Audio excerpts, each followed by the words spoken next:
Hi, my name's Phil and welcome to LabourVision, where we take a look at Labour policies compared with the current state of Tory. For this one, which may be the last of 2023, I thought we'd take a look at a big one. The New Deal for working people, which will be implemented within months of Labour taking office.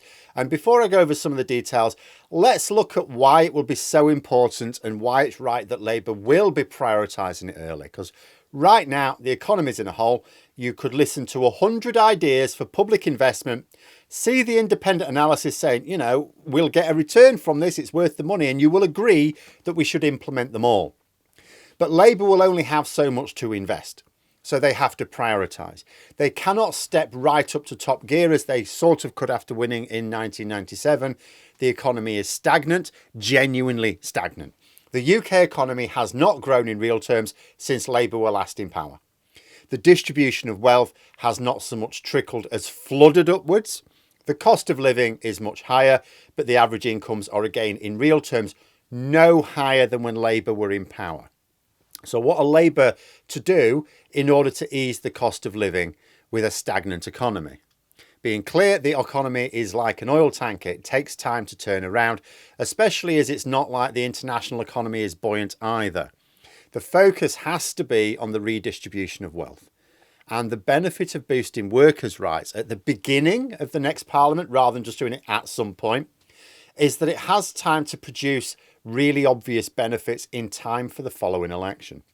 In some cases, it doesn't even require extra public investment. It'll take the form of legislation which reverses corporate greed to an extent. Another benefit is if you're serious about boosting the economy, you need to get money moving around within it.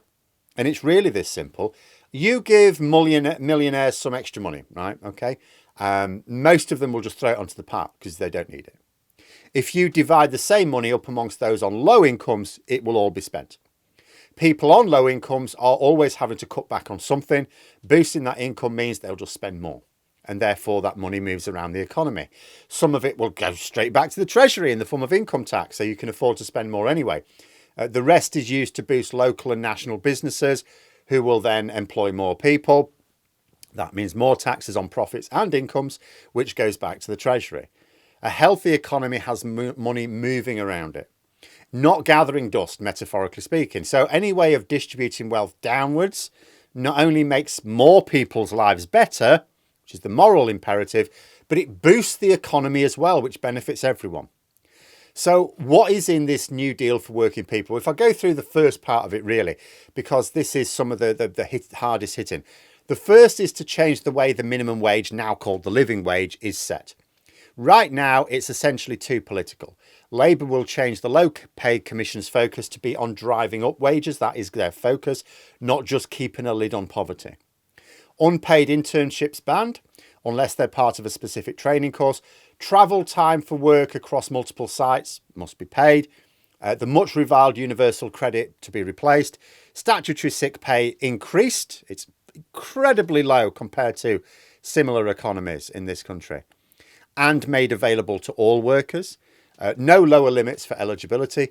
Labour will change the focus from assuming service contracts need to go to private companies and instead say that actually they need to be covered in-house where possible, which means more money being spent on the public services, less on profit. It also stimulates more and better paid jobs. Blows my mind when I've sometimes had discussions with people who believe in privatisation. They say, well, the old nationalised services, they sometimes employed so many people that sometimes they just put the feet up and read the paper. And you go, okay, that did happen. But was the service better? Yes, the service was better to the public. Did it cost less to run? In real terms, yes, it cost less to run. And it provided more jobs, even if sometimes there was not enough work for them all. What was there not to like? The privatised versions all led to poorer services, costing more and employing fewer people. That's not efficiency. Labour will also commit, where private companies are used, to prioritising those who treat their workers well rather than the lowest bidder or bungs in brown paper bags, as the Tories do. The New Deal will strengthen collective bargaining. Now, this is huge for me. It's basically page one of why the Labour Party came into being in the first place.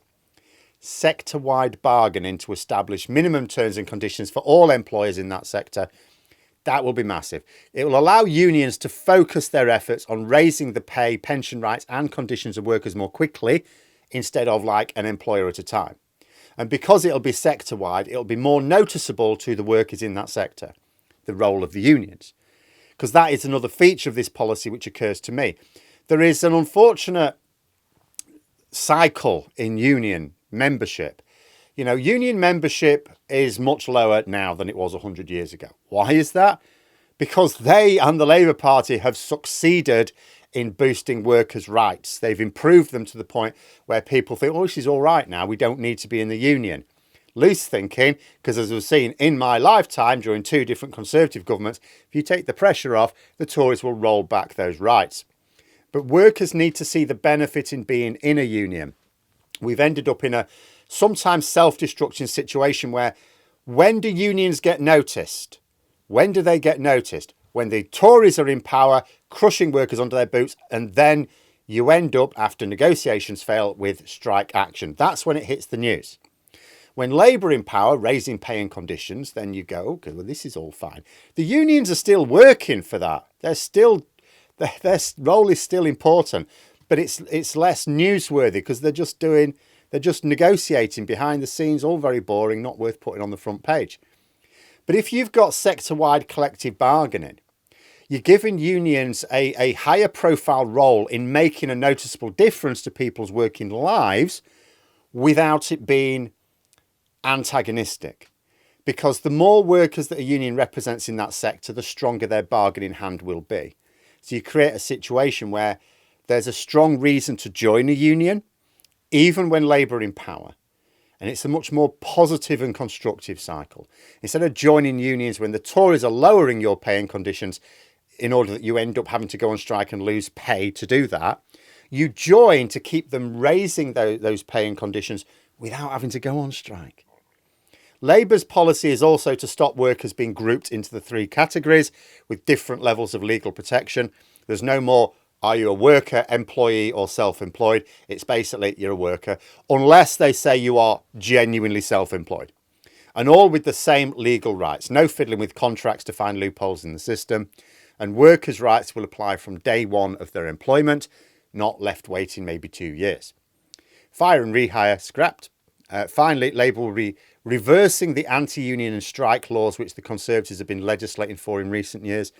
As the document, which I'll link below, notes, the government should not be inhibiting defensive action. And that's really it for me.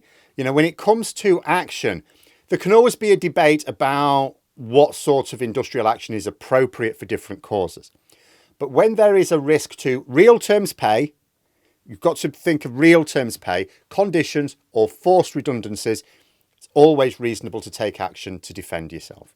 There might be times when, you know, maybe a small business in particular gets into difficulties and it has to say, well, look, you know, the business model's not working, and they have to ask their workers to help them get through it. But they should be asking, not demanding. And far too often, the lower pay, poorer conditions and reduced workforce, they tend to be forced by larger businesses who are making a comfortable profit anyway. They just want to make more profit. It should always be possible for workers to take industrial action in defence of their pay in real terms, their conditions and their very jobs. So Labour will be correcting that. Keeps being pointed out, it's now more complicated for a union to ballot their members for a strike than it is for the Tories to change Prime Minister. There are other features in this deal as well. If I were to summarise, I would make the 3 points about the New Deal. First, it will raise pay and conditions for all workers, not just those on lower incomes. And because of this, you not only make the lives of millions better, but you boost the economy. That means even more public investment will be possible without sky-high rates of tax in the coming years. And that is the importance of legislating for this early. They say within the first 100 days. That is the importance of that, because then it's got time to bed in, and you'll see the benefits by the next election. Second, unions will have a much more positive role.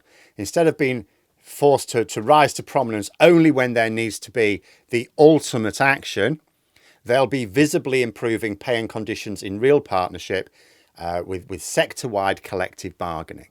It raises the profile of the more positive side to being in a union. So the sort of stuff which they also do now will be more noticeable and more the norm. So there's less need to have to go on strike. Third, enhanced legal protections for workers, which will prevent millions from being exploited. This is what taking back control really looks like. Some businesses will complain, of course. They always do. Let them. Only bad businesses will not survive. Because they said the same thing about the minimum wage. If a business cannot make a profit without paying their staff a real living wage, they've got a crap business model. Only bad businesses cannot afford to pay their workers properly. Why should we have an economic model where the government protects bad businesses? But there we are. That's part of the New Deal for Working People, coming to a statute book near you in the hopefully not too distant future. In fact, even if Rishi Sunak reckons he can have his election next autumn, which I'd still be a bit sceptical about, but let's say, even if he does that, this will still be going through Parliament this time next year. Could be sooner.